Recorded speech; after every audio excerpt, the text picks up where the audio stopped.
Lecture के अंदर था वो मेरे ख्याल से थर्ड चैप्टर हमने फिनिश किया था, है ना। सो थर्ड वाला हमारा थोड़ा सा पेंडिंग था, इसके लिए वो रह गया था। फिफ्थ फिनिश करके आज अपन सिक्स की तरफ आए हैं। बेसिकली आपके OCM के अंदर अगर मैं बात करता हूँ ना, तो अगेन मैंने थोड़े समय पहले जब SP का भी 11th वालों का लिया था, तो एक चैप्टर था जो उनको डेफिनेटली आगे फ्यूचर स्टडीज़ में काम आएगा। तो ये बेसिकली एक ऐसा चैप्टर है ना कि अगर आप किसी कंपनी के एम्प्लॉय हो तो भी ये चैप्टर आपको काम में आएगा, और अगर मान के चलो आप खुद का बिजनेस करने जाने का प्लान कर रहे हो तब भी ये चैप्टर बेसिकली आपके लिए बहुत ज़्यादा रिलेवेंट है। ये चैप्टर बेसिकली किस चीज़ की बात करता है ना, पहला मैं उसका आपको ब्रीफ इंट्रोडक्शन दे देता हूँ so that you understand the relevance of this chapter. हाँ, हम लोगों ने पहले भी देखा है कि जब तक हमको किसी चीज़ का रिलेवेंस पता नहीं हो ना, हम लोग उसको ज़्यादा सीरियसली नहीं लेते हैं। तो अभी जो आपके OCM के आने वाले 3 चैप्टर्स है, एक आपका सोशल रिस्पॉन्सिबिलिटी वाला चैप्टर है, और इसके बाद अगर आप देखोगे तो एक मार्केटिंग वाला चैप्टर है। इसके अलावा एक 7th चैप्टर है, बेसिकली वो कंज्यूमर प्रोटेक्शन की बात करता है, ठीक है। तो ये जो 3 चैप्टर्स है ना, प्रैक्टिकल लाइफ में, रियल लाइफ में, ये सारे के सारे चैप्टर्स आप लोगों के लिए बहुत ज़्यादा रिलेवेंट है, ठीक है। अच्छा, अगर आप इसको फ्यूचर स्टडीज़ की पर्सपेक्टिव से देख रहे हो तो भी एब्सोल्युटली 110% ये चैप्टर्स आपको काम में आएंगे। आप मेरे साथ ग्रेजुएशन की बात करो, ग्रेजुएशन के बाद आप अगर मान के चलो मास्टर्स करने का प्लान कर रहे हो, चाहे वो MBA हो या चाहे नॉर्मल MCOM हो, तो वहाँ पे भी ये चैप्टर्स आपको काम में आएंगे। अगर मान के चलो आप आगे जाके अपना CA स्टडीज़ को ही कंटिन्यू कर रहे हो तो भी कहीं ना कहीं ये चैप्टर्स आपको 110% काम में आएंगे। हमारे भारत के अंदर एक कॉन्सेप्ट है, आप सब लोगों ने उस कॉन्सेप्ट के बारे में सुना होगा, जिसको प्यार से CSR बोला जाता है। सुना है क्या? क्या है फुल फॉर्म CSR का? Corporate social responsibility. अब प्रैक्टिकल लेवल पे मैं आपके साथ बात करता हूँ, ठीक है। एक एक चीज को अपन पहले इसको तोड़ेंगे, इसके हेडिंग को तोड़ेंगे, उसके बाद बेसिकली हम लोग आगे जाएंगे। सबसे पहले बेसिकली यहाँ पे एक वर्ड यूज किया हुआ है जिसका मतलब है बिजनेस। बिजनेस को समझने के लिए 11th स्टैंडर्ड का OCM एक बार ध्यान में रखो। 11th स्टैंडर्ड के अंदर OCM के अंदर हम लोगों ने एक चैप्टर पढ़ा था, एक वर्ड को इंटरप्रेट किया था, that word is basically business. क्या होता है बिजनेस, बताओगे क्या एक बार? बिजनेस यानी एक ऐसा इकोनॉमिक एक्टिविटी होता है जिस इकोनॉमिक एक्टिविटी करने के पीछे का बेसिक पर्पस क्या होता है कि हमको प्रॉफिट कमाना है, राइट। 11th स्टैंडर्ड के अंदर हम लोगों ने इकोनॉमिक एक्टिविटी को समझने के बाद ये पढ़ा था कि कितने अलग अलग फॉर्म ऑफ बिजनेस ऑर्गेनाइजेशंस होते हैं। हम लोगों ने सोल प्रोप्राइटर के बारे में भी पढ़ा, हम लोगों ने पार्टनरशिप के बारे में भी पढ़ा, हम लोगों ने LLP के बारे में भी पढ़ा, हम लोगों ने जॉइंट इंडो फैमिली के बारे में भी पढ़ा, इन कंपनी फॉर्म ऑफ ऑर्गेनाइजेशन के बारे में भी पढ़ा। मेरे बोलने के पीछे का मतलब क्या है, when I am using the word business, इस बिजनेस के अंदर हर तरीके का ऑर्गेनाइजेशन कवर अप हो जाता है, चाहे आपका ऑर्गेनाइजेशन किसी भी फॉर्म में हो, किसी भी ढांचे के अंदर हो, सारी की सारी चीजें बेसिकली इस कॉन्सेप्ट के अंदर कवर्ड है। आप मेरे को बताओ, हर एक बिजनेस का जब main motto, main economic activity करना होता है और उस इकोनॉमिक एक्टिविटी करने के पीछे का बेसिक पर्पस होता है प्रॉफिट कमाना, तो क्या सोशली एक कंपनी रिस्पॉन्सिबल हो सकती है कि नहीं हो सकती है? What is the meaning of social? इसको नॉर्मल लैंग्वेज में इंटरप्रेट करते सही रहेगा, गलत रहेगा, we are learning, it is absolutely okay. What is social?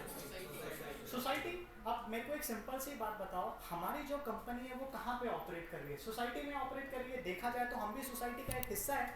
आप मेरे को बताओ, मैं बिजनेस कब कर पा रहा हूँ? जब पहली बात तो मेरे पास रॉ मटेरियल की अवेलेबिलिटी है, क्योंकि अगर मेरे पास रॉ मटेरियल है तो ही उस रॉ मटेरियल को प्रोसेस करके मैं फिनिश गुड्स बना पा रहा हूँ, और अगर मेरे पास फिनिश गुड्स की अवेलेबिलिटी है तो उस फिनिश गुड्स को मैं मार्केट में सेल करके मैं पैसे कमाने की बात कर रहा हूँ। यानी आज के तारीख में जो भी बिजनेसमैन टॉप 100 लीडर्स के अंदर है, टॉप 10 बिजनेस के अंदर है, वो किस बेसिस पे देखा जाता है? उनके नेटवर्थ के बेसिस पे देखा जाता है। नेटवर्थ कैसे बनता है? जब आपके पास ज्यादा से ज्यादा असेट्स होते हैं। असेट्स आप कैसे एक्वायर करते हैं? जब आपके पास ज्यादा से ज्यादा रिजर्व्स है और आपके पास ज्यादा से ज्यादा प्रॉफिट है। यानी मैं ऐसे बोल सकता हूं कि आज के तारीख में जितने भी टॉप बिजनेसमैन है, हर एक को जो भी उनका नेटवर्थ है, जो भी उनके असेट्स है, सारे के सारे उन्होंने कैसे लाए हैं? सारे के सारे उन्होंने पैसों के दम पे लाए हैं।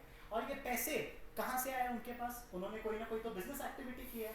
आप मेरे को बताओ, बिजनेस करने के लिए मार्केटिंग की जरूरत है, बिजनेस करने के लिए परचेसिंग की जरूरत है, बिजनेस करने के लिए सेल्स की जरूरत है, बिजनेस करने के लिए लीगल कंप्लायंसेस को फॉलो करने की जरूरत है, बिजनेस करने के लिए अकाउंटिंग की जरूरत है। तो ये सारे के सारे अलग अलग रोल्स फुलफिल कौन करता है? एम्प्लॉइज करते हैं।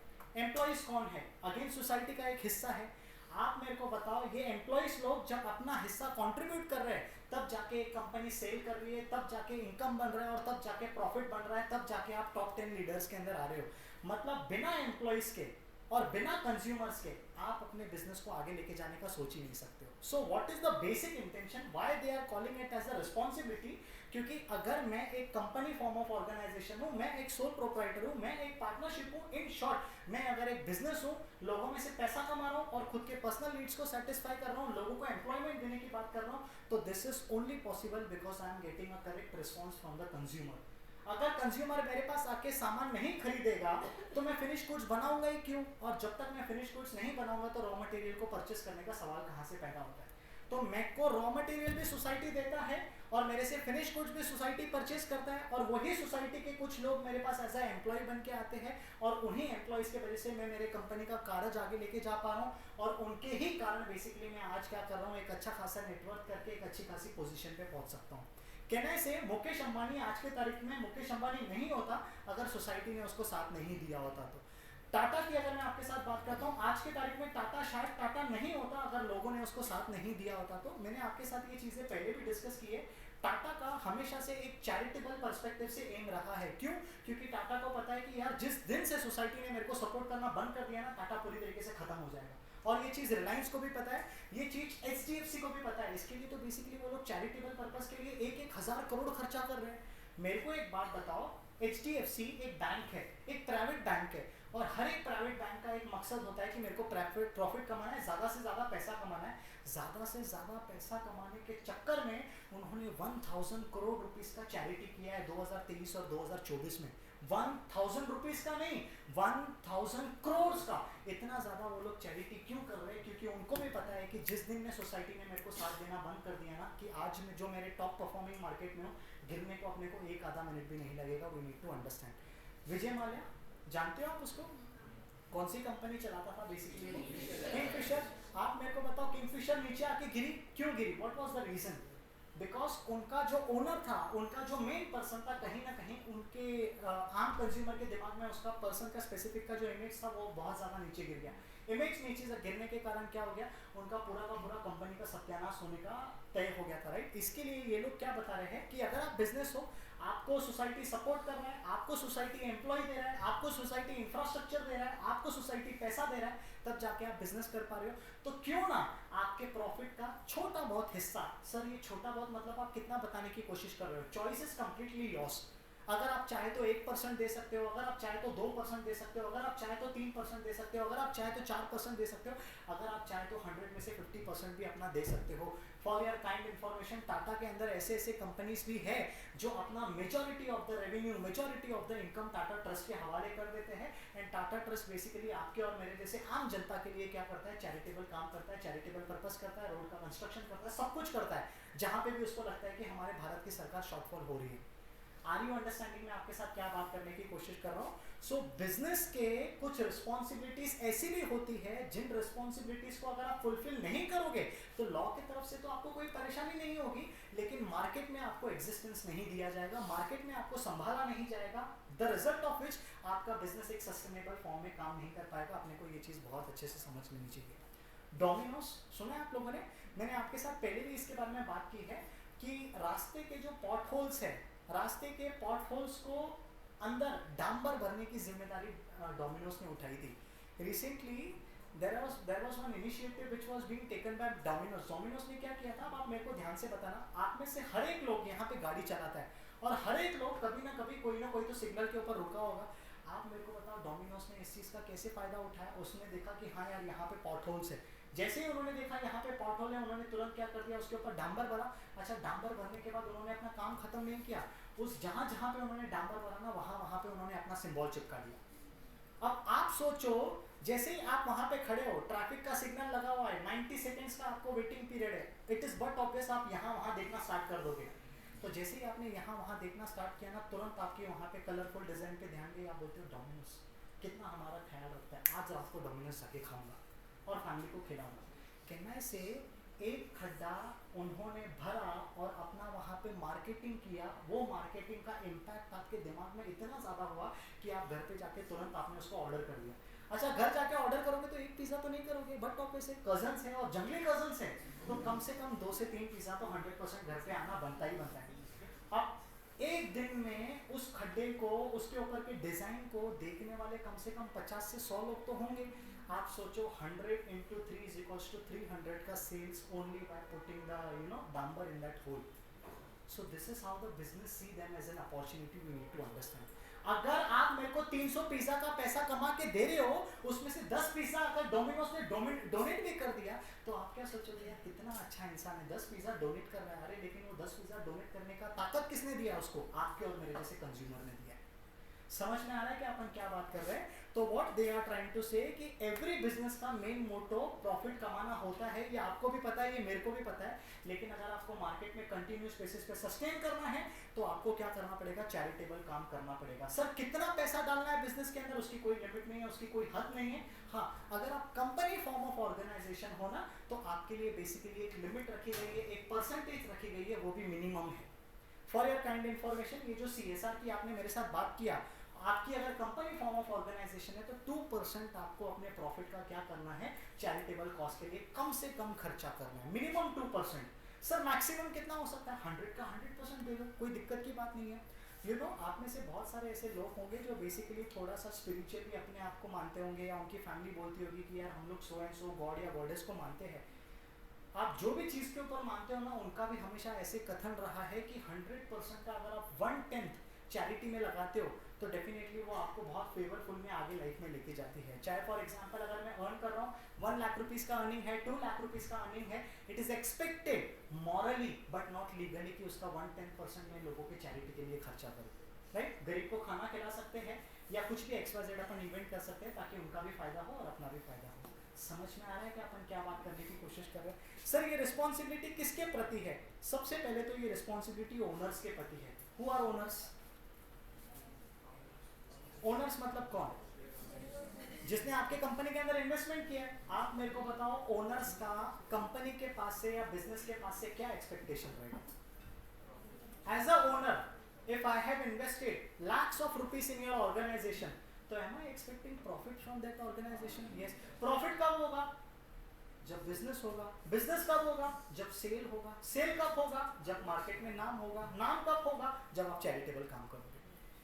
80% ऑफ द टाटा के जो कस्टमर्स है, वो आज अगर उनके साथ जुड़े हैं ना, जस्ट बिकॉज ऑफ उनके चैरिटेबल नेचर के कारण जुड़े हैं। ट्रस्ट मी, हमारे भारत के अंदर मारुति सुजुकी की जो कार्स है ना, वो काफ़ी ज़्यादा प्रीमियम आपको वर्जन प्रोवाइड करती है कंपेयर टू टाटा। लेकिन आज भी लोग टाटा की जो कार है वो आप बंद करके परचेस करने की क्षमता रखते हैं। क्यों? क्योंकि उनको पता है नहीं यार, टाटा की गाड़ी मतलब 100% हमारा सेफ्टी है, और टाटा उस चीज़ के ऊपर खराब ही रहता है। आप देखो, मारुति सुजुकी की गाड़ी अगर पलटी हो जाए, तो आप छोड़ो गाड़ी का अगर पतरा भी आपको पूरी तरीके से अच्छा मिल रहा है, मतलब it is a win win situation for you. लेकिन टाटा क्या बोलता है? गाड़ी ठुक जाए, गाड़ी पलटी हो जाए, तुम सही सलामत रहो, यही हमारा एक्सपेक्टेशन है। और उस एक्सपेक्टेशन पे खड़ा रह के बेसिकली वो लोग अपना काम करते हैं। मेरा पर्सनल एक्सपीरियंस है इस चीज़ का। समझ में आ रही है कि अपन क्या बात कर रहे हैं? सेकंड, हमारे से एक्सपेक्टेशन रखने वाले कौन है? Investors and owners. ठीक है, एक ही मान लो। एम्प्लॉइज की क्या एक्सपेक्टेशन है आपके पास से? सैलरी? बस सिर्फ सैलरी है क्या? अगर मान के चलो आप जैसे ही काम पे आ रहे हो, सुबह सुबह 9 बजे का टाइम है, you are entering into an office and your manager is saying अबे साले, जैसे ही उसने इतना वर्ड बोल दिया ना, आपका दिमाग सुबह सुबह घूमना स्टार्ट हो रहा है, चुप बैठता है कि दूं तेरे को अभी इधर। फैमिली मैन देखिए, फैमिली मैन के अंदर एक बंदा बैठा हुआ रहता है चुपचाप ऑफिस में, एक मैनेजर आके उसको बोलता है कि ये काम हो जाना चाहिए, उसने क्या बोला? गरम है, थोड़ी देर के लिए शांत रहो। Can I say even your employees are expecting कि आप हमको अच्छी तरीके से ट्रीट करो। क्यों? अगर आप हमको अच्छी तरीके से ट्रीट नहीं करेंगे ना, ये बात याद रखना कि आपके कंपनी की सारी कॉन्फिडेंशियल इन्फॉर्मेशन मेरे पास है। अब भी का अब भी आपका काम छोड़ के आपके कॉम्पिटिटर कंपनी में चले जाके ज्वाइन हो गया ना, तुम्हारी कंपनी की पूरी बैंड बता दूंगा। सर इसका एक एग्जांपल बता दो। Imagine a company, Tata company का कोई एम्प्लॉय है जिसके पास नैनो के सारे प्लान्स है, नैनो के सारे सीक्रेट्स है। नैनो लॉन्च होने से पहले अगर वो एम्प्लॉय वहाँ पे काम छोड़ के महिंद्रा में ज्वाइन करता है, तो टाटा से पहले बेसिकली नैनो महिंद्रा लॉन्च कर देता। और महिंद्रा अगर नैनो लॉन्च करता, तुरंत आपके दिमाग में एक ख्याल आता है, यार महिंद्रा कितनी अच्छी गाड़ी है, हम मिडिल क्लास लोगों का ख्याल रखते हैं। This is what you are thinking. This is what every middle class person is having a respect for Tata. Why? Because ऐसी कोई कंपनी नहीं है जो 1 से 1.5 लाख रुपए के बीच में एक कार लॉन्च कर सके जिसमें 4 लोग बड़े आराम से बैठ के जा सकते हैं लॉन्ग ड्राइव के लिए, कोई दिक्कत की बात नहीं है। Are you understanding? मैं आपको क्या बता रहा हूँ? This is how Tata is making the impact and this is what their is social responsibility in their daily activities. चौथा, कंज्यूमर क्या एक्सपेक्ट करता है कंज्यूमर आपसे? इज ही रियली एक्सपेक्टिंग कि आप फोकट में सामान दे दो उसको? हाँ, ऐसे भी कंज्यूमर है. दे आर एक्सपेक्टिंग कि यार आपका इतना बड़ा बिजनेस है रिलायंस स्मार्ट, उसने मेरे को 35 रुपए की ब्रेड अगर फोकट में दे दी तो उसका क्या बिगड़ जाएगा? लेकिन आप सोचो हमारे भारत के अंदर 140 करोड़ की आबादी है और हर एक को उसने एक एक ब्रेड में दे दिया ना, तो 35 into 140 crore is basically downfall of Reliance. We need to understand this. And लोग उसको बोलते हैं कि हमको पूरा राशन भर के आप दे दो फोकट के अंदर. सो कंज्यूमर का एक्सपेक्टेशन फोकट नहीं है. कंज्यूमर का एक्सपेक्टेशन इतना है कि बॉस अगर हम आपको हमारा हार्ड अर्न मनी दे रहे हैं, मेहनत का कमाया पैसा दे रहे हैं ना, तो हमको प्रोडक्ट अच्छा मिलना चाहिए. सबसे बड़ा ब्लंडर आज के तारीख में है दूध. सबसे बड़ा ब्लंडर आज के तारीख में है दूध से बनी हुई हर चीज. एग्जाम्पल आप पनीर का ले लो. पीपल आर रेडी टू पे 80 rupees, 90 rupees, 100 rupees for 1 litre of milk. लेकिन क्या उसी मिल्क के अंदर हम लोग थोड़ा बहुत केमिकल ऐड करके पानी के जैसे बना के मार्केट में सेल आउट कर रहे क्या? यस. कंज्यूमर आपसे कभी खुश नहीं रहेगा. You know how Amul has made the name. आप मेरे को एक सिंपल सी बात बताओ ना यार, मैंने आपके साथ ये चीज पहले भी डिस्कस किया है कि हमारे भारत की पॉपुलेशन और हमारे भारत की वो पॉपुलेशन जो बेसिकली दूध पी के आगे बढ़ती है इतनी ज्यादा है कि हर एक गाय अगर हमारी भारत की दिन रात भी दूध देगी ना तो भी डेली का रिक्वायरमेंट फुलफिल नहीं होगा. और हम दूध एक्सपोर्ट भी करते हैं. दूध आता कहाँ से है? Chemical based. आप सोचो अगर मैं एक कंपनी हूँ, मैं एक आम पीपल हूँ, you know nowadays people are having a trend कि हमको पैकेट वाले मिल्क नहीं परचेज करने हैं. वो लोग क्या करते हैं, स्पेसिफिकली उन लोगों के पास जाते हैं जिनके घरों में गाय होती है और उनको रिक्वेस्ट करते हैं कि डेली बेसिस पे हम आपके पास से 1 लीटर 2 लीटर दूध परचेज करेंगे, आप हमको वो दूध देना. What happens? डेली बेसिस पे दूध में थोड़ा थोड़ा पानी बढ़ता जाता है. एक ऐसा पॉइंट आता है सामने वाला बंदा है, बोलता है दूध का भाव 1 लीटर 100 रुपीज़ का है, मांगता है तो लो वरना छोड़.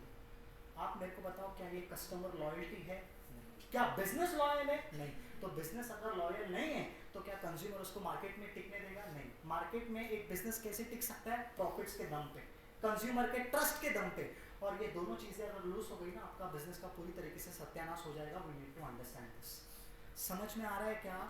अमूल की अगर मैं आपके साथ बात करूं ना, अमूल का बटर से लेकर आइसक्रीम से लेकर दूध तक जितना नाम उन्होंने बनाया है ना, आज अगर अमूल का बिस्किट भी लॉन्च हो गया ना, लोग आग बन करके उसको परचेस करेंगे. क्यों? उनको पता है कि यार अमूल जैसा ब्रांड जो कब से हमारे साथ है, जब से हमारे दादाजी थे, they will definitely go in purchase the basically Amul के बिस्किट्स या जो भी और प्रोडक्ट्स आते हैं. व्हाई? Because of trust.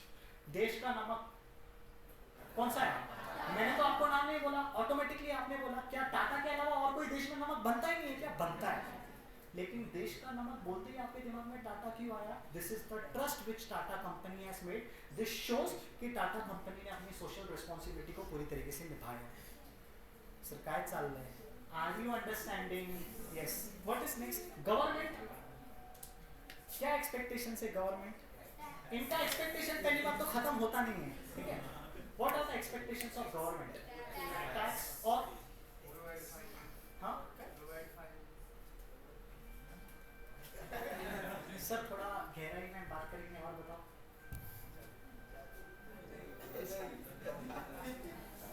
बोलो ना. हाँ नहीं, रिश्ते की बात थोड़ी करो, शर्मा क्यों रहा है?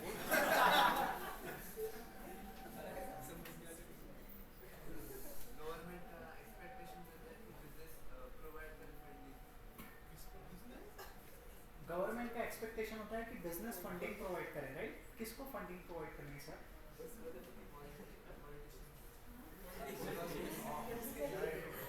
मतलब आप ऐसे बोलने की कोशिश कर रहे हैं कि गवर्नमेंट का ऐसा एक्सपेक्टेशन है कि तुम धंधा करो, बिजनेस करो और बिजनेस से प्रॉफिट कमाओ और उस प्रॉफिट का आप पॉलिटिकल पार्टीज को कंट्रीब्यूशन और डोनेशन दो ताकि पॉलिटिकल पार्टी इलेक्शन लड़के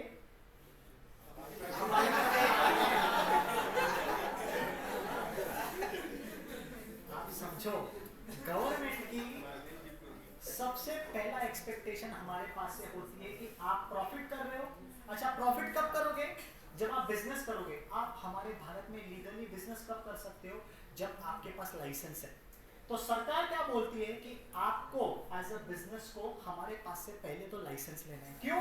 लाइसेंस से रिलेवेंट, क्या लाइसेंस तो रिलेवेंट है, लेकिन लाइसेंस के पीछे जो एप्लीकेशन की फीस है ना, उसमें सरकार थोड़ा ज्यादा इंटरेस्टेड होती है। अच्छा, इतना ही नहीं, एनुअल बेसिस पे उसका रिन्यूअल भी होता है और आरओसी को फॉर्म फाइलिंग का भी फीस होता है। तो सरकार को क्या चाहिए कि आप कंसिस्टेंटली बेसिस पे हमको अपडेट देते रहो कि आप अपने बिजनेस में क्या कर रहे हो, कहाँ से पैसे ला रहे हो। अभी जैसे फॉर एग्जांपल हम लोगों ने सबने पढ़ा है, कंपनीज एक्ट करके हमारे भारत के अंदर कानून है। उस कानून के अंदर बहुत सारे रूल्स एंड रेगुलेशंस है कि अगर आपको मान के चलो पैसा उठा रहे हो, फॉरेन कंट्री से उठा रहे हो, इंडियन से उठा रहे हो, डायरेक्टर को अपॉइंट कर रहे हो, उन हर एक चीज का हमको आप अपडेट देते रहो। क्यों? पहली बात तो कंपनी के अंदर फ्रॉड नहीं होना चाहिए, फ्रॉड हो गया तो फिर इन्वेस्टर का नुकसान होगा। दूसरी बात, जितना आप कंपनी को अपडेट दोगे, हर एक अपडेट के पीछे कंपनी आपसे, सरकार आपसे फीस मांगेगी। कितना फीस मांगेगी? ज्यादा ही मांगेगी, 100, 200, 500। आप मेरे को बताओ, हमारे भारत में आज के टाइम पे, भारत छोड़ो सिर्फ महाराष्ट्र की बात करता हूँ, we are having thousands of company and thousands of company अगर एक साल में 4 फॉर्म भी भरती है ना, जो कि बेसिक रिक्वायरमेंट है, तो 1000 इंटू 4 इज इक्वल्स टू 4000, और हर एक की फॉर्म की फीस अगर आप 500 भी पकड़ते हो ना, आप उसका अंदाजा निकाल सकते हो सरकार को इतना फॉर्म तो सिर्फ बेनिफिट्स में मिलता है, सिर्फ इतना फीस के फॉर्म में मिलता है। एंड ट्रस्ट मी, रिलायंस जैसी कंपनी, टाटा जैसी कंपनी, अदानी जैसी कंपनी, विप्रो जैसी कंपनी, फासूस जैसी कंपनी एक साल के अंदर कम से कम 50-50 फॉर्म्स भरती है। एक एक फॉर्म की फीस अगर 500, 600, 500, 600 भी है तो you can go on multiplying the things and आप पूरे महाराष्ट्र का देख सकते हो, इतना ज्यादा रेवेन्यू सरकार की तरफ से आता है। तो सरकार क्या बोलता है, पहले तो आप लीगली अपने बिजनेस को सेटअप करो। दूसरा, आप जितना भी बिजनेस कर रहे हो ना, उसका एक स्पेसिफिक परसेंटेज हमको पहुंचाओ। कैसे पहुंचाओगे? टैक्स के फॉर्म में। What is the worst feeling which I am having in India is, सरकार बोलती है कि अगर आप कंपनी हो तो 30% टैक्स आपके इनकम का आपको हमको देना पड़ेगा। यानी एक कंपनी, एक स्टार्टअप जिसने दिन रात मेहनत करके एक कंपनी बनाई है और उस कंपनी ने 100 रुपीज बनाया है, तो सरकार यहाँ पे बोलती है तुम्हारे 100 रुपीज में से 30 रुपीज हमको बिलोंग करता है। क्यों? तुमको लाइसेंस हमने दिया, हम लाइसेंस नहीं देते तो तुम कंपनी कैसी करते? सही बात है। तुमको एम्प्लॉइज हमने दिया, आप मेरे को बताओ, everything they are taking on their own, की जो भी है इंफ्रास्ट्रक्चर हम प्रोवाइड कर रहे हैं, लाइसेंस हम प्रोवाइड कर रहे हैं, एम्प्लॉइज हम प्रोवाइड कर रहे हैं, रिसोर्सेज आप हमारे भारत में से उठा रहे हो। तो ये सारी चीजों को ध्यान में रखते हुए वो लोग आपको बोल रहे हैं कि 30% हमको टैक्स चाहिए। Trust me, thousands of crore rupees का रेवेन्यू जो सरकार का आता है ना, वो टैक्स के फॉर्म में आता है। आप मेरे साथ एक सिर्फ कंपनीज की बात मत करो, आप यहाँ पे बैठे हो ना, आप लोगों ने भी बेसिकली कम से कम 8-9% से ज्यादा परसेंट यहाँ पे जीएसटी पे किया हुआ है अपने फीस के ऊपर। पे किया है कि नहीं किया? एक बार रिसीट खोल के देख लेना, उस रिसीट के अंदर बेसिकली लिखा होगा inclusive of GST. Now how much is GST, वो अपने को किसी को भी नहीं पता है, ना ही किसी ने बेसिकली पता करने की कोशिश की होगी कि इसके अंदर कितना जीएसटी है। अब आपके जैसे 70 लोग थे, वो 11th में भी है, 12th में भी है, और ये हर साल चलते आ रहा है। आप सोचो कितना ज्यादा रेवेन्यू अर्न कर रहा है गवर्नमेंट आपके पढ़ने से और मेरे पढ़ाने से, जिसका गवर्नमेंट का कोई लेना देना नहीं है। लेकिन फिर सरकार क्या बोलती है, सोशल रिस्पॉन्सिबिलिटी रे, तू पढ़ा है, तू किसके वजह से पढ़ा है? मेरे वजह से तू पढ़ा है। आप उसको बोलेंगे ना, आपके वजह से कैसे पढ़ा है? तू पैदा कैसे हुआ? हमने बोला आई बाबा ने पैदा किया। देखो आई बाबा ने कब पैदा किया? जब शादी हुई। जब शादी हुई, जब मैंने उनको सर्टिफिकेट दिया, तब तो वैलिड मैरिज हुई, और जब वैलिड मैरिज हुई तब तो तू बाहर आया। This is how logical explanation दिया सही है जोशी थोड़ा चलो कम्युनिटी की बात करते हैं। What is the meaning of community? नहीं जोशी मत सोचो, अच्छी बात नहीं है। What is the meaning of community? Community मतलब क्या होता है? आपने लेदर इंडस्ट्री के बारे में सुना है? लेदर इंडस्ट्री, आपके जो वॉचेस है ना, उसके जो बैंड होते हैं, बहुत सारे लोग वो लेदर का पहनना पसंद करते हैं। बेल्ट जो है, बहुत सारे लोग लेदर का पहनना पसंद करते हैं। फॉर योर काइंड इन्फॉर्मेशन, जो पर्स होता है ना, वो भी लेदर का पहनना पसंद करते हैं। आप जैकेट्स, जो कि बहुत ज़्यादा पॉपुलर है, ट्रस्ट मी, जितना पानी का वेस्टेज एक लेदर इंडस्ट्री कंपनी करती है ना, शायद ही उतना ज़्यादा और कोई करता है। इसके लिए आपने देखा होगा कि हर लेदर मैन्युफैक्चरिंग कंपनी हमेशा नदी के आसपास में रहेगी। क्यों? ताकि उसका जो वाटर का वेस्टेज है, वेस्टेज वाला वाटर है, वो लोग सीधा क्या करें, लॉफुल तरीके से उसको पानी में डिस्चार्ज करते रहे। सीवेज बोलो उसको, आप गटर बोलो, नाला बोलो, जो भी आपको बोलना है आप बोल सकते हो, सारे के सारा वेस्टेज वहाँ पे चला जाता है। यानी आपके एक प्रोडक्ट के लिए इतना ज़्यादा पानी वो लोग वेस्ट करते हैं, और हमारे यहाँ पे पानी एक दिन छोड़ के एक दिन आता है। यानी आप सोचो जिस वॉलेट के लिए इतना ज्यादा पानी हमारे भारत में बेसिकली वेस्ट करने को अलाउड किया जाता है, why? Because of earning profit. क्योंकि जिस कंट्री का बिजनेस स्ट्रांग नहीं होगा ना, उस कंट्री को टैक्स के फॉर्म में पैसा नहीं मिलेगा, और जिस कंट्री को टैक्स के फॉर्म में पैसा नहीं मिलेगा ना, उस कंट्री का कभी इंफ्रास्ट्रक्चर स्ट्रांग हो ही नहीं सकता है। और जिस कंट्री का इंफ्रास्ट्रक्चर स्ट्रांग नहीं होगा, उस कंट्री में कौन आएगा इन्वेस्टमेंट करने के लिए? आप देख लो, पड़ोसी हमारे एग्जांपल्स है, जिस भी पड़ोसी को उठाना है आप उठा के देख सकते हो, मेरे को नाम नहीं लेना है, ऊपर से लेकर पूरा घुमा के भी आओगे ना सर्कल, हर देश का यही हालत है। आप एग्जांपल के तौर पे आप देख सकते हो, tell me one simple company जिसने बेसिकली बड़ी खुशी से बांग्लादेश में जाके इन्वेस्टमेंट किया है।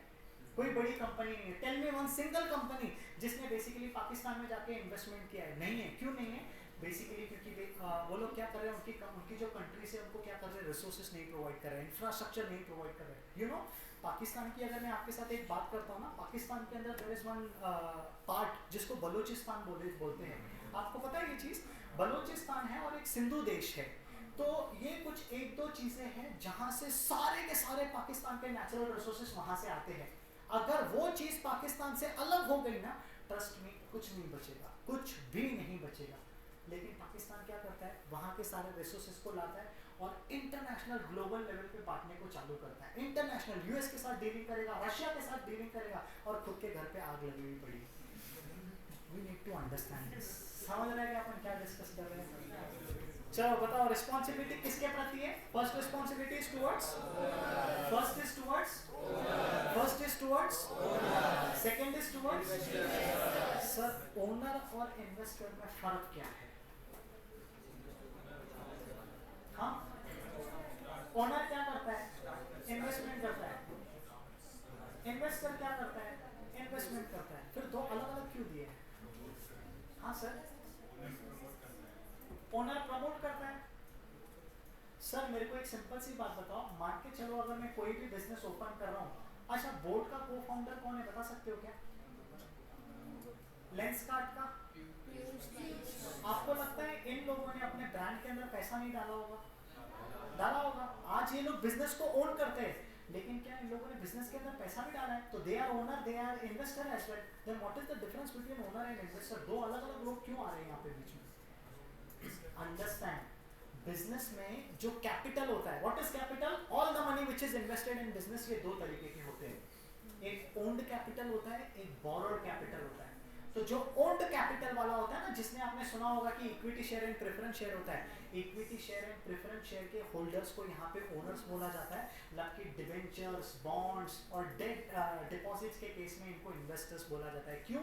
क्योंकि ये लोग क्या करते हैं, आपको पैसा देते हैं लेकिन थोड़े समय के लिए उधारी पे पैसे देते हैं, जिसके ऊपर ये लोग आपसे इंटरेस्ट की एक्सपेक्टेशन रखते हैं। क्या आप बैंक में पैसे दोगे क्या एफडी में? अगर बैंक आपको बोलती है मैं 1% भी आपको रिटर्न नहीं देने वाला हूँ, नहीं। मैं अगर आपके बैंक में पैसे दे रहा हूँ, डिपॉजिट कर रहा हूँ, फिक्स डिपॉजिट के फॉर्म में पैसे दे रहा हूँ, definitely there is one expectation, and what is that expectation? That expectation is interest. जब तक मेरे को मेरा इंटरेस्ट का पैसा नहीं मिलेगा, तब तक हैप्पीली मैं आपके बैंक में इन्वेस्टमेंट नहीं करने वाला हूँ। उसी तरीके से बैंक का भी एक्सपेक्टेशन हो रहा है कि मैं आपको लोन दूंगी, तो किस बेसिस पे दूंगी? इंटरेस्ट के बेसिस पे दूंगी। अगर आप मेरे को ब्याज दोगे तो ही मेरे तरफ से फंडिंग आएगा, वरना फंडिंग नहीं आएगा। उसी तरीके से एम्प्लॉइज सोसाइटी ने दिया है, रॉ मटेरियल सोसाइटी ने दिया है, लाइसेंसेस सोसाइटी ने दिया है सरकार के जरिए, तो इनकी कुछ ना कुछ तो एक्सपेक्टेशंस होती है, और हर एक की एक्सपेक्टेशंस को यहाँ पे सोशल रिस्पॉन्सिबिलिटीज करके टर्न किया हुआ है। समझ में आ रहा है क्या? मैं इस चीज़ को इतना ज़्यादा इसके लिए एलैबोरेट करने की कोशिश कर रहा हूँ ना, क्योंकि ये आपका एक बेसिक सा बेस बना देंगे अच्छा सा, जो कि बेसिकली आगे जाके हर जगह पे आपको काम में आना है। इज इट क्लियर अपन क्या डिस्कस कर रहे हैं? अब क्या करेंगे ना, अपन थोड़ा सा सिर्फ ये समझ के लेते हैं कि क्या ज़रूरत है सोशल रिस्पॉन्सिबिलिटी करने की, उसके बाद अपन आज का लेक्चर क्लोज करते हैं। What is the need? अच्छा, सबसे पहला नीड देखो यहाँ पे क्या है, concept of trusteeship. What is the meaning of trusteeship? आपने सुना है वो एक सेइंग है इंग्लिश में, for the people by the people. क्या है वो सेइंग? हाँ, पर क्या है वो सेइंग? क्या है? फायदा for the people by the people. तीनों में एक वर्ड कॉमन है, पीपल बोले तो कौन? सोसाइटी। आप अगर सोसाइटी के रिसोर्सेज को यूज कर रहे हो, समझना एक बात ध्यान से समझना, आप सबको पता है आजकल के टाइम पे हमारे यहाँ पे जो व्हीकल्स है ना, वो diesel vehicle and petrol vehicle are getting converted into e bikes. Why? Because e bikes के लिए चलाने के लिए जो अपने को मटेरियल चाहिए, जो रॉ मटेरियल चाहिए ना, वो अपने भारत के अंदर अवेलेबल है। आप देखो, मैं प्रैक्टिकल लेवल पे आपके साथ बात कर रहा हूँ, मेरी बात समझना सिर्फ ध्यान से।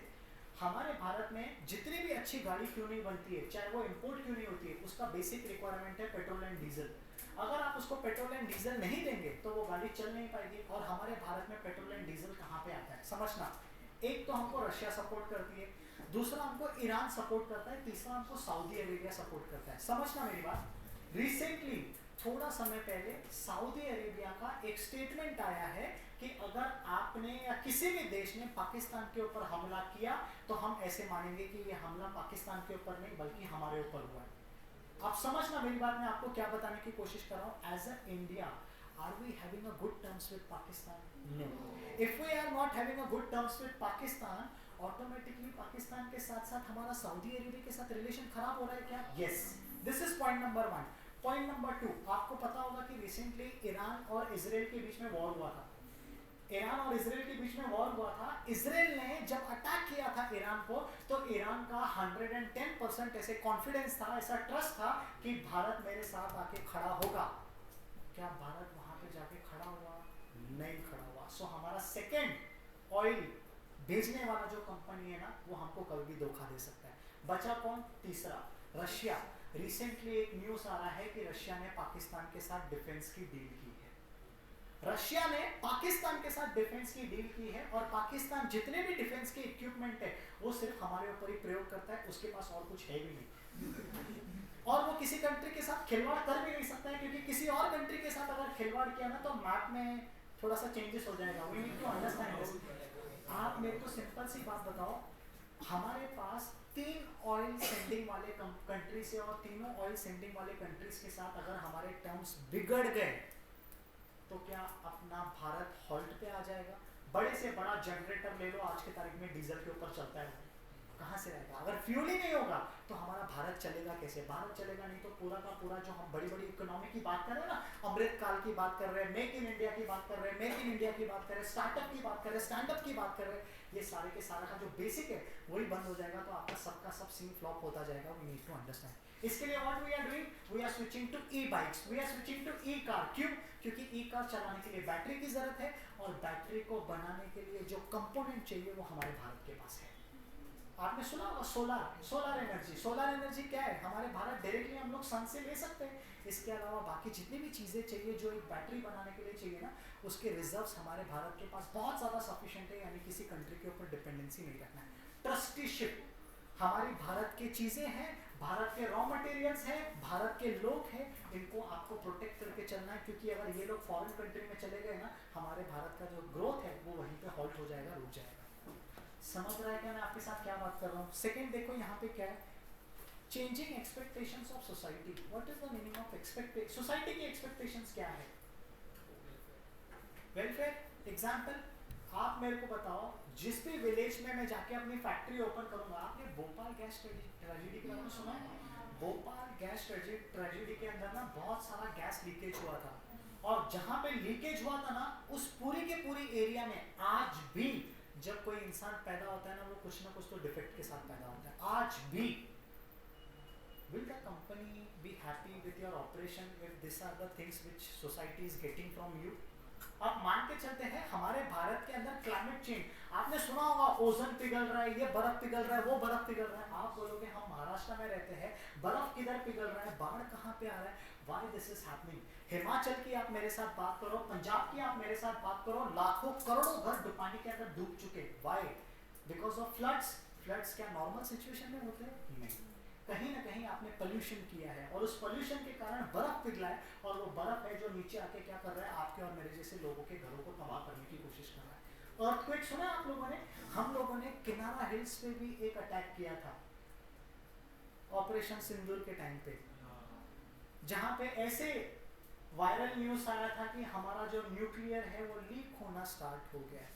आप मेरे को बताओ, अगर मैं जिस देश में रहता हूँ उस देश का न्यूक्लियर मेरे को ही बर्बाद कर रहा है, मेरे को ही बेसिकली वो लॉस पहुंचा रहा है, तो क्या मैं उस देश के न्यूक्लियर को सपोर्ट करूंगा?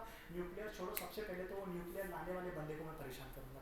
There are around 30 to 35% in Pakistan who are basically saying कि इंडिया हमारे लिए देवता है. सच बात बोला वो अलग बात है, लेकिन ऐसा उन्होंने ये चीज़ बात की है. We need to understand this. ठीक है. So सोसाइटी की एक्सपेक्टेशन दिन ब दिन बेसिकली बदलती जा रही है, आपको उन एक्सपेक्टेशन को फुलफिल करना है. What is third? Reputation. What is reputation? What is reputation? इज्जत, ब्रांड. कौन आता है आपके दिमाग में नाम? एनी बिजनेस, टाटा को छोड़ के और कौन सा बिजनेस है आपके दिमाग में जिसको सुनते ही आप बोलते हो यार इनका रेपुटेशन को हैट्स ऑफ? हाँ, अमूल. उसके पीछे का रीजनिंग क्या है सर? हाँ, फार्मर्स ने स्टार्ट किया है. Cooperative societies. ओके. और कुछ बहुत ठीक है. ओके. और कुछ, और कोई कंपनी जिसको आप रियली एक रिस्पेक्टेबल नजर से देखते हो?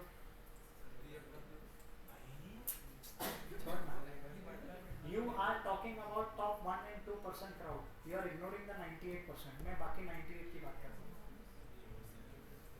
हाँ. Any other company जिसके लिए आपको रिस्पेक्ट है?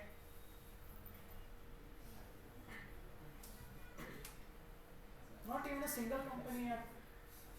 आपको 18 साल हो गए इस दुनिया में आके, दुनिया देखते हुए. नहीं, अच्छा मैंने कुछ और सुना, सॉरी. मैंने वो सुना. बात भी मैट कर रहे हैं. ठीक है, आप समझना. देयर इज वन कंपनी जिसको विप्रो नाम से जाना जाता है. ठीक है.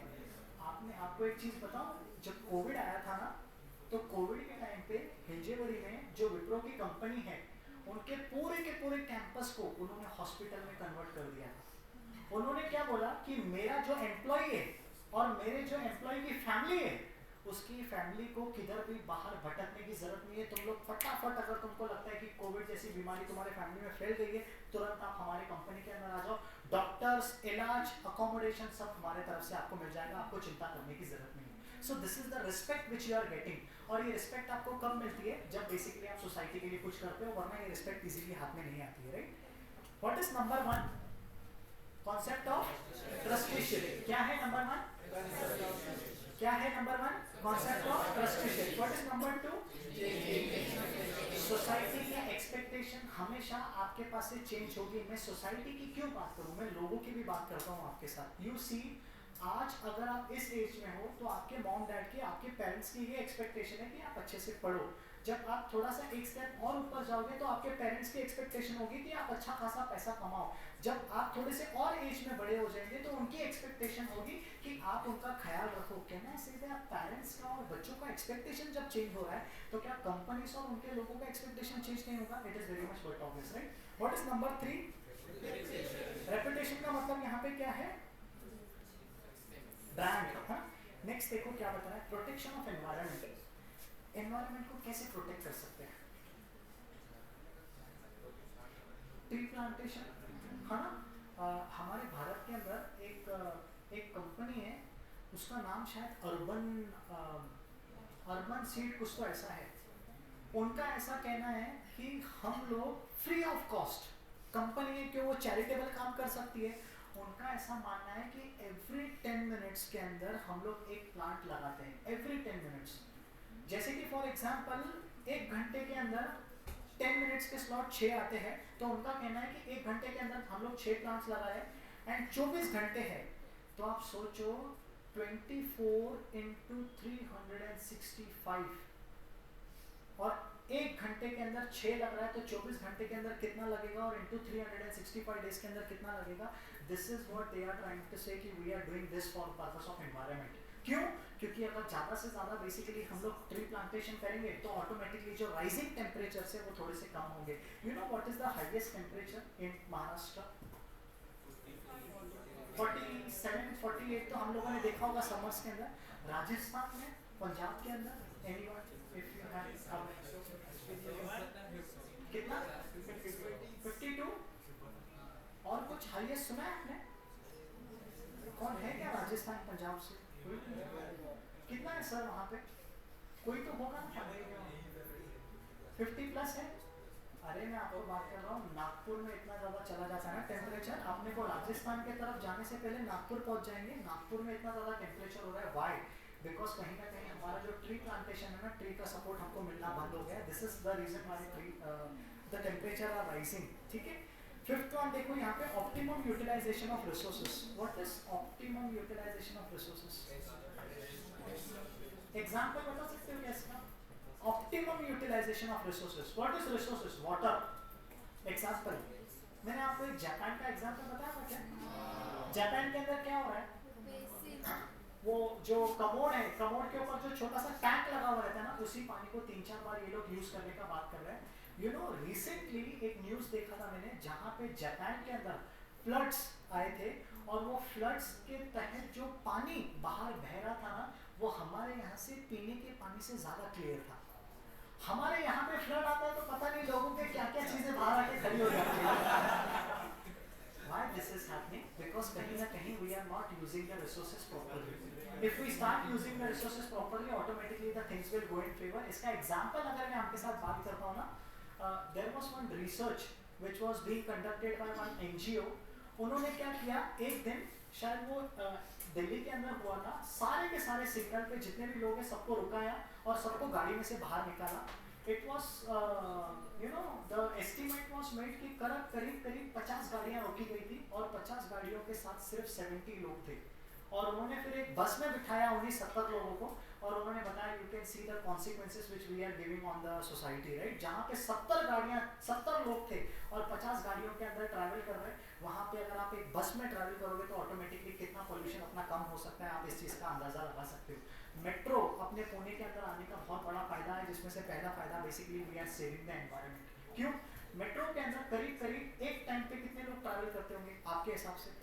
एक डब्बे के अंदर 20-30 लोग तो होंगे, राइट, पीक आवर्स में. और ऐसे मान के चलो अगर 10 डब्बे भी है तो 300 लोग ट्रैवल कर रहे हैं. एब्सोल्युटली. आप मेरे को बताओ 300 लोग अगर ये मेट्रो से नहीं ट्रैवल करते तो डेफिनेटली ये लोग पर्सनल गाड़ियों में जाते हैं. एंड पर्सनल गाड़ियों से जो पोल्यूशन होता है उसका कॉन्सिक्वेंसेस बहुत ज़्यादा बुरा होता है compare to what we are currently facing. समझ में आ रहा है क्या? आप पूरे एग्जॉस्ट हो चुके हो 5 पॉइंट्स के अंदर ही और उसके पहले lecture. I understand. Let us close this today and continue tomorrow. पहले रिवीजन कराओ. What is point number